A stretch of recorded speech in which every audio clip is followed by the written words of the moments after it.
Hello, my name is Erik Nieland and welcome to video number 3, where we dive into how we can rediscover dancing. So in class number 1, we worked on getting away from looking at your feet and thinking about stepping on the beat. In video number 2, we kind of worked on how can we integrate our arms when we dance, making sure that they're making sense with the rest of our body. Now in number 3, I kind of want to work on how can we still move with our feet.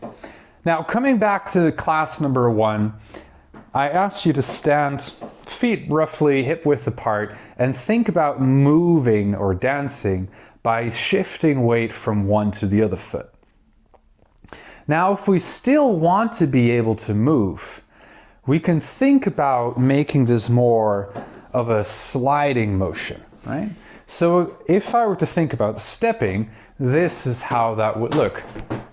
You know, it's not bad, but you kind of have this weird breaking up thing happening where this can happen.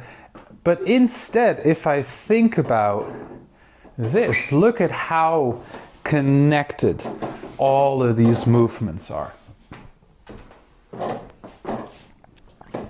And all of that comes from not thinking about stepping, but weight shifts. So when we're here, if I want to take a movement somewhere, a really helpful way is to think about figure skating or ice skating or hockey or anything that has skates underneath. Now, if you can imagine how on ice you would move, you won't step.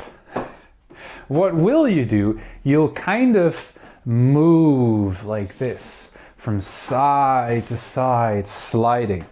Some of the things that you'll notice as well when you start doing this is that you're very likely not going up and down nearly as much anymore, because this is where skating happens. And this is really what we want to have with our dancing as well. We don't want to keep bouncing up and down like a bunch of bunnies, but we kind of want to be able to be smooth.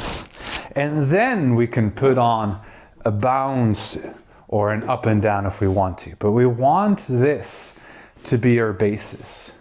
Cool. So do it with me. Try it out. And just imagine you're very casually ice skating. I put my hands behind my back because it really helps me with this idea. So again, this is going to save you a lot of classes in figuring also out how to do your posture and how to move. And just imagine ice skating on the music. Do da ba do da ba da da da do do do wow. Ba. Cool. So now that we kind of have that, now it's more a matter of kind of bringing it more into what you would do in the company of others on a dance floor. So we kind of have this sliding idea, and now it's all about making the steps smaller and smaller. You're almost standing up straight when you're skating. Nice. And you can try to relax. And now you can even maybe try to do a noodle arm when you're skating. A noodle arm, noodle arm, noodle arm. And already you can notice that maybe naturally your shoulders want to start moving a little bit with, and just let them go.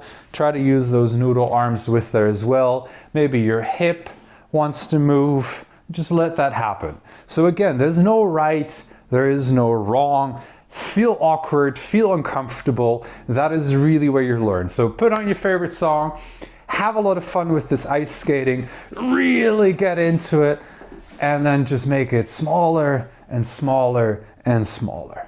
Cool. That was it for class number 3. My name is Erik Nieland. Let me know down below what you think and click right there for the next one. I'll see you soon.